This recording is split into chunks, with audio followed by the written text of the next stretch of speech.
condamné à porter le monde. De force ou de gré, c'est à moi que ce poids incombe. Alors, inévitablement, je dois supporter la pesanteur des tabous, tout en veillant à rester debout. Et pourtant, je suis à bout. Sous ce silence que personne n'entend, c'est une mer infinie de souffrance qui s'étend. Otage d'un corps dont on dit qu'il ne m'appartient pas. D'un corps où sans mon accord, on décide de chacun de mes pas. Comme si je n'étais qu'une bête qui doit juste obéir et baisser la tête. À qui l'on dicte comment agir, quoi faire. À qui l'on dit éteins ta volonté, mais l'enveilleuse apprend à te taire. Sous ce silence que personne n'entend, c'est une mer infinie de souffrance qui s'étend. Quand face à la faiblesse, je suis la seule blâmable, qu'au regard de la loi, je suis la seule condamnable. Porteuse d'une vie sans en avoir manifesté l'envie, sauf peut-être avoir été complice d'une flamme allumée à deux, je me retrouve là, seule, prise au piège d'un feu. Un feu que les hommes se plaisent à attiser afin de me faire expier mes péchés, que les lois s'empressent à activer pour me condamner au bûcher.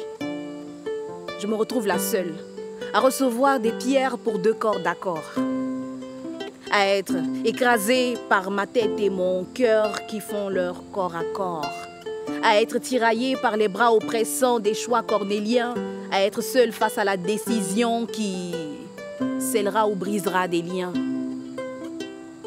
à être seule contre le monde qui n'a d'énergie que pour me juger, contre les lois qui m'abandonnent au bras du danger.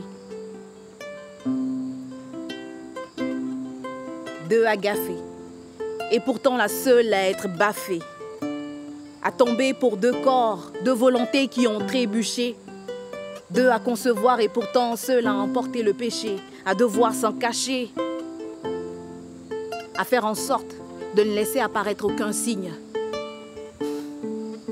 Il paraît que je l'ai bien cherché. J'aurais dû écouter les consignes.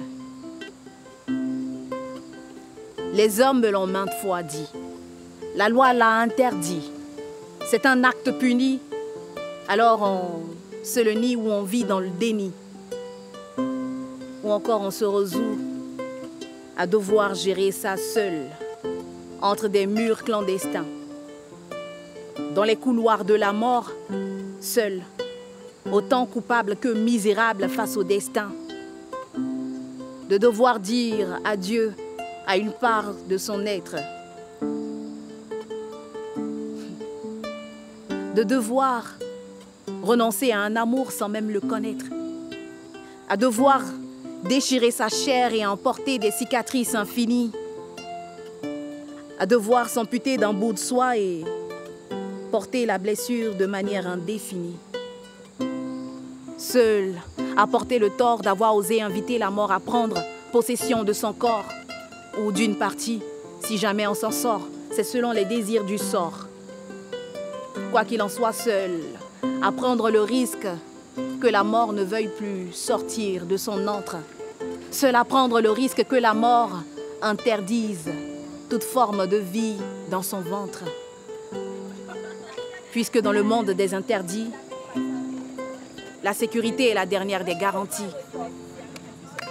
Alors, je suis la seule, à mes risques et périls, seule face à la décision, seule à devoir porter le deuil de mes transgressions, seule à crouler sous des tonnes et des tonnes de questions, à être oppressée par la pression, à être compressée par le traumatisme de l'intervention, seule à finir dans le noir, dans les ombres de la dépression, seule à porter éternellement le sentiment de culpabilité.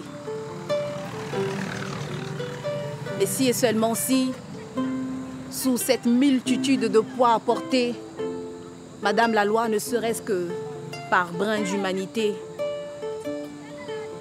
aidait par des mesures de sécurité, à mieux le supporter. Sous ce silence que personne n'entend, c'est une mer infinie de souffrance qui s'étend à travers mes lettres, sorties des tréfonds de mon être, dans l'espoir que Madame la Loi écoute, entende et comprenne peut-être ce que ça fait d'être terriblement seul.